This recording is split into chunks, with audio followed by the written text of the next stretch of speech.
Welcome students. हम देखेंगे file system के अंदर NTFS, जिसको हम बोलते हैं non trivial file system. Non trivial file system या NTFS जिसे हम कहते हैं वो बड़ा ही फ्लेक्सिबल होता है और बहुत ताकतवर होता है।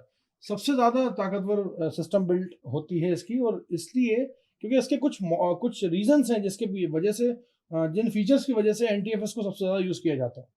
सबसे पहला जो रीज़न है इसका है रिकवरेबिलिटी।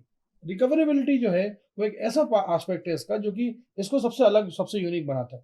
इसके अंदर क्या है कि रिकवरी की जब बात करी जाती है, जैसे मान लीजिए आपने अगर कोई फाइल सिस्टम यूज कर रहे हो, W2 के टाइप का अगर कोई फाइल सिस्टम यूज कर रहे हो, तो यहाँ पे ये नया जो आधुनिक W2 के फाइल सिस्टम है उसको इस्तेमाल करता है। और यहाँ पे किसी भी तरह के सिस्टम क्रैशेस होते हैं या फिर कोई डिस्क फेलियर होती है, इस तरह के कोई इवेंट कभी अगर हो जाते हैं, तो NTFS उसके लिए सबसे ज्यादा कारगर साबित होता है। NTFS क्या करता है? NTFS बेसिकली डिस्क वॉल्यूम को दोबारा रिकंस्ट्रक्ट करने की कोशिश करता है और उसके साथ उसको उसको वैसी की वैसी पुरानी स्टेट में लेके आ जाता है जिस तरह की वो पुरानी स्टेट में था। अब ये होता कैसे? ये होता है, एक मॉडल होता है जिसका नाम होता है ट्रांजैक्शन प्रोसेसिंग मॉडल। उसका इस्तेमाल करते हुए ट्रांजैक्शन प्रोसेसिंग मॉडल को समझने के लिए मैं आपको एग्जांपल देता हूँ। मान लीजिए एक ऑनलाइन ट्रांजैक्शन कर रहे हैं। ऑनलाइन ट्रांजैक्शन आपने किया और वो प्रोसेस हुआ, और होने के बाद बीच में कहीं सिस्टम फेलियर हो गया, लाइट चली गई, कुछ भी हो गया, तो अब आपका पैसा बैंक तक पहुंचा नहीं और आपके अकाउंट से भी चला गया, मतलब जिस व्यक्ति को आप दे रहे थे उस तक भी नहीं पहुंचा, और बैंक ने उसको रिलीज कर दिया, फंड को आपके पास से डिलीट कर दिया। लेकिन आप देखेंगे कि वो 24 घंटे 48 घंटे में आपके पास वापस आ जाता है, या फिर जाता ही नहीं है कभी भी, और अगर चला गया तो उस तक पहुंच जाता है और आपको बाकायदा सक्सेसफुल कंप्लीशन, जो ट्रांजेक्शन कंप्लीट की रिपोर्ट जो है वो दिखा देता है। एक्चुअल में होता ऐसे है कि या तो ट्रांजैक्शन पूरा होगा या पूरा नहीं होगा। अगर पूरा होगा तो डिलीवरी रिपोर्ट आएगी, और नहीं होगा तो फेलियर रिपोर्ट आएगी, और या फिर आपका पैसा आपके अकाउंट में वापस आ जाएगा। ये ट्रांजैक्शन प्रोसेसिंग मॉडल में चाहे बीच में कोई सिस्टम फेलियर हो या कुछ भी हो, ये काम करता ही करता है। इस मॉडल के इस आधार पे ये बेस बना है NTFS का। और ये NTFS ऐसा करता है कि आपका हर एक ऑपरेशन को, हर एक एक्शन को ये एटॉमिक एक्शन मान के चलता है। एटॉमिक एक्शन मतलब बिल्कुल सिंगल टर्न, इसका कोई अलग तरह का लेना देना नहीं है।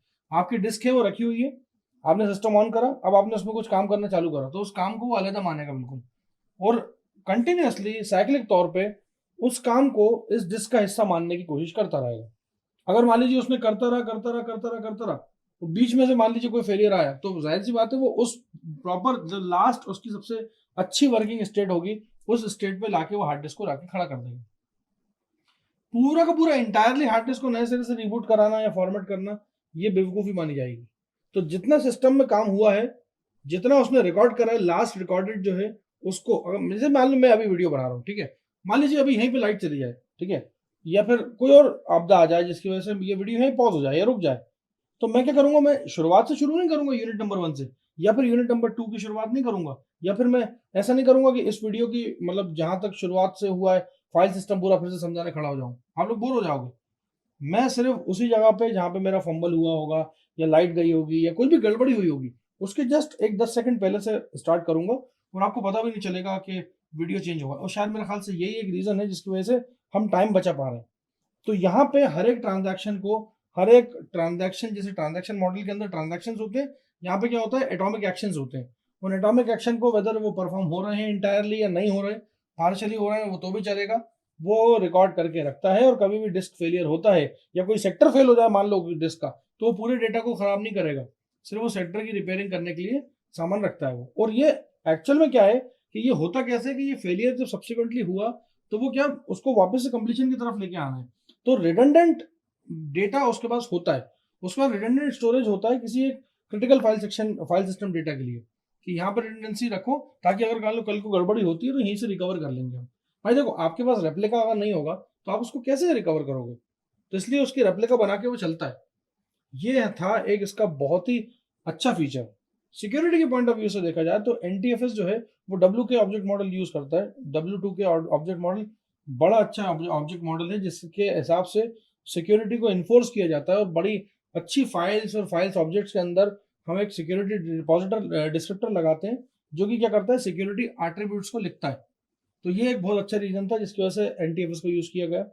दूसरा, अगर आप NTFS को यूज कर रहे हो तो आपको डिस्क स्पेस और फाइल्स के लिए स्पेस काफी ज्यादा मिल जाएगा। मतलब NTFS लार्ज डिस्क स्पेस को सपोर्ट करता है, वेरी लार्ज डिस्क स्पेस और वेरी लार्ज फाइल इनको भी सपोर्ट करता है, वो बड़ी एफिशिएंटली कर लेता है। यहाँ तक कि इवन जो फैट के अंदर जो फाइल सिस्टम में जो आते थे डेटा, उनके अंदर भी जो जितने तरह के जो डिस्क के अपने साइज थे या फाइल के जो साइज थे, उन फाइल्स को भी ये अपने अंदर रखने की हिम्मत रखता है। एनटीएफएस के अंदर मल्टीपल डेटा स्ट्रीम होती है। मल्टीपल डेटा स्ट्रीम का मतलब ये कि यहाँ पे जितना भी एक्चुअल कंटेंट होता है फाइल का, उसको स्ट्रीम ऑफ बिट्स की तरह लिया जाता है कि ये तो स्ट्रीम ऑफ बिट्स है।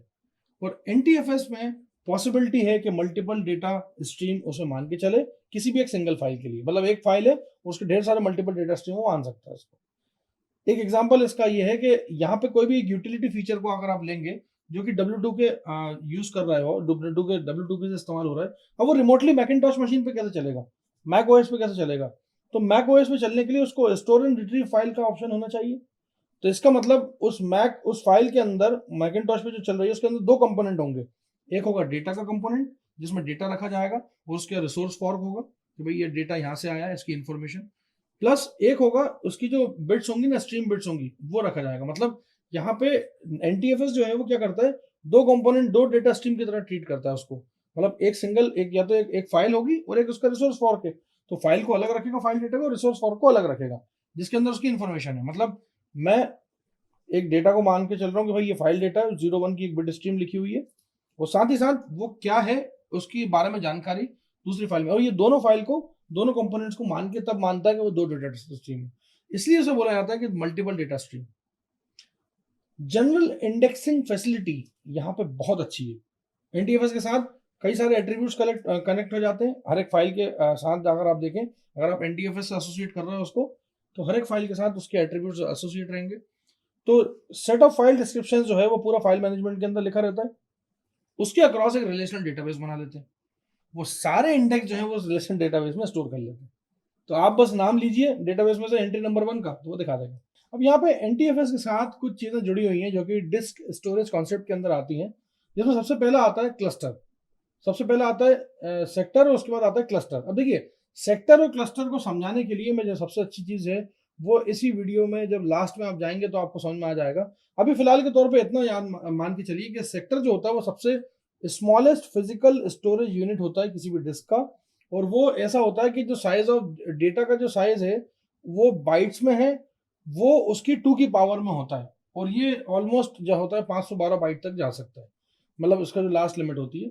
वहीं क्लस्टर जो होता है वो क्लस्टर एक भी हो सकता है, एक से दो भी हो सकता है, और डिपेंड करता है कि आपके सेक्टर्स कितने हैं, और कंटिन्यूस सेक्टर जितने भी होंगे उतने उतने क्लस्टर वो बनाता जाएगा। तो मतलब कहने का मतलब ये जो साइज ऑफ क्लस्टर है वो क्या होता है, वो भी सेक्टर की पावर ऑफ 2 होता है, मतलब 2 raise to the power sector, जितने भी सेक्टर होंगे। ठीक है, तो कहने का मतलब ये यहाँ पे दो चीजें, दो कॉन्सेप्ट में बताना चाह रहा हूँ।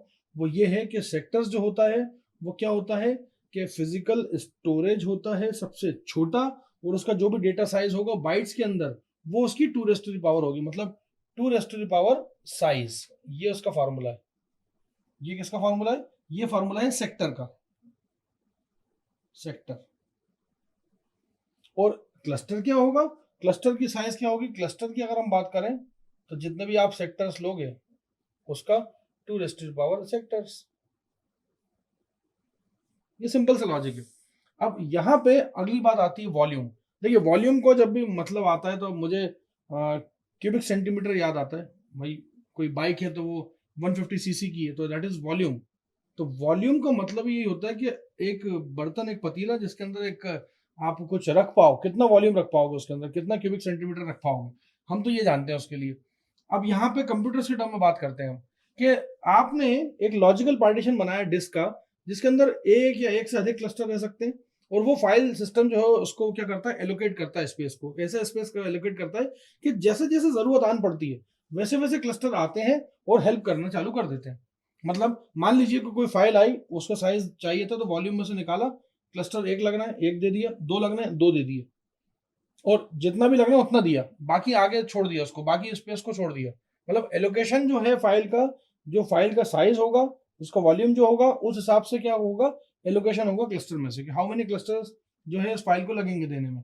तो ये एक सिंपल सा लॉजिक है कि मतलब ये है कि एक मेरे पास बहुत बड़ा एक वाटर वाटर कूलर है, मुझे जितने ग्लास पानी पीना है मैं सिर्फ उतने ग्लास की रिक्वेजिशन वहाँ डालूंगा, उतने ग्लास उसमें निकल के आएगा, उतने पैसे में पे करूंगा, और वहां से होता भी है मेरे ख्याल से सॉफ्ट ड्रिंक की जो वेंडिंग मशीन होती है उसमें आप कॉइन डालो तो सिर्फ जितना आपको चाहिए उतना ही निकलेगा।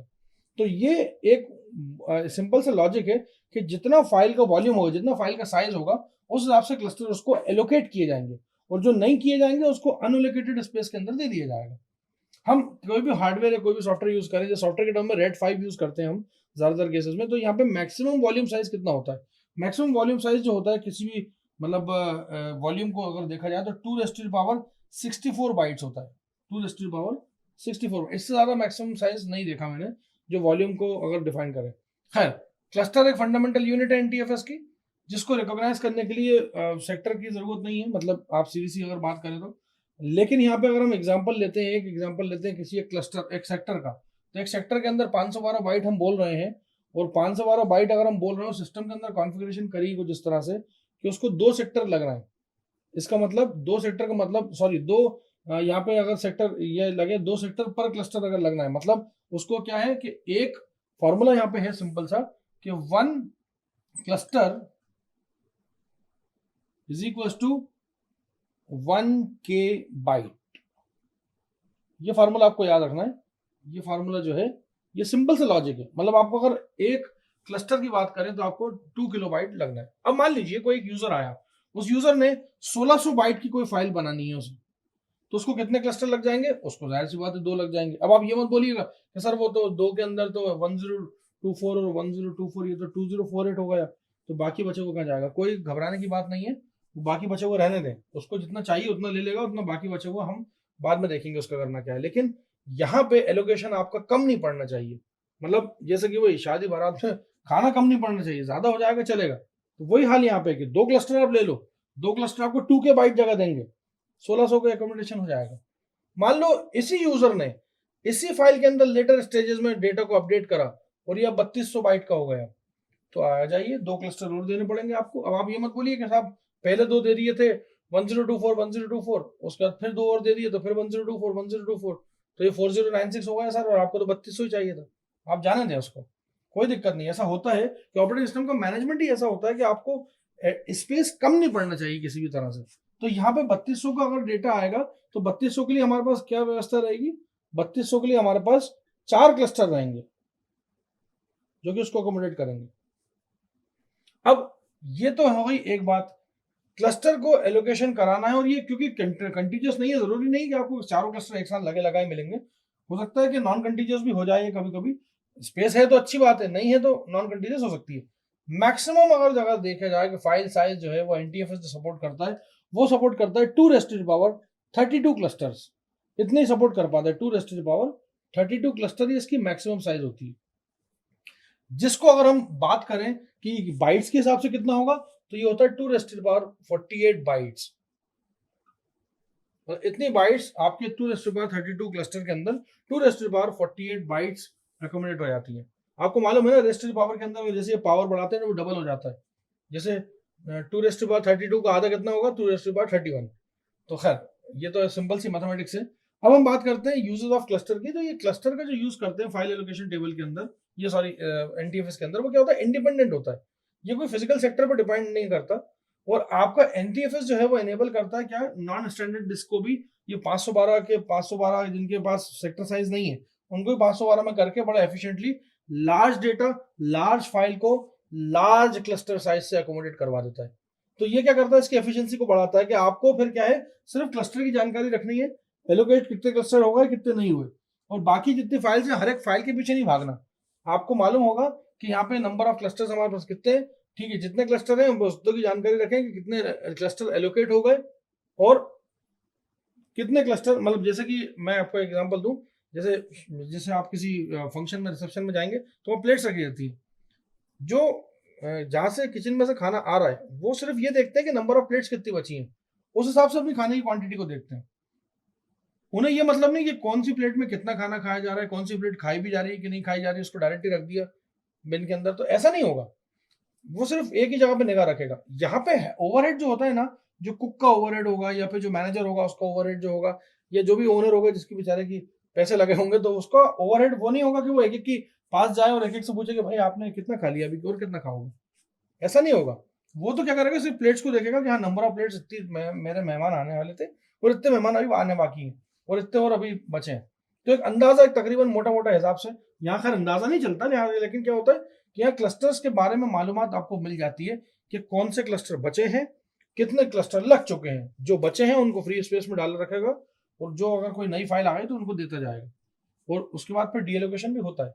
खैर, अब जो अगली टेबल आपकी स्क्रीन पर आने वाली है वो बेसिकली क्या बताती है कि क्या क्या डिफॉल्ट क्लस्टर साइज होने चाहिए एनटीएफएस के अंदर होते हैं और उनके डिफॉल्ट डिपेंडेंसीज के साथ उनके करंटली वॉल्यूम क्या क्या होते हैं। आप देखेंगे कि अगर आपका वॉल्यूम साइज अगर आपका 512 MB से कम का है तो आप एक ही क्लस्टर में काम कर लेंगे जिसमें 512 बाइट क्लस्टर साइज होगा।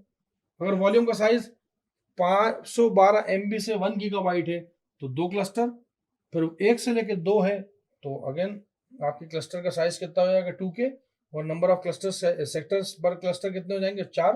मतलब एक क्लस्टर पे सेक्टर कितने, एक यहाँ पे आपको अगर देखा जाए तो एक सेक्टर पे एक क्लस्टर दिख रहा है आपको पहले वाले में, लेकिन वैसे दूसरे वाले में देखोगे तो कितने दिख रहे हैं, 2 सेक्टर पर क्लस्टर। तो ऐसे करते करते इसमें साइज आप आगे देखेंगे तो टोटल जो है वो 128 सेक्टर्स पर क्लस्टर आपको लग जाएंगे लास्ट में, अगर आपका साइज जो है वो एक्सीड करता है 32 GB से ऊपर।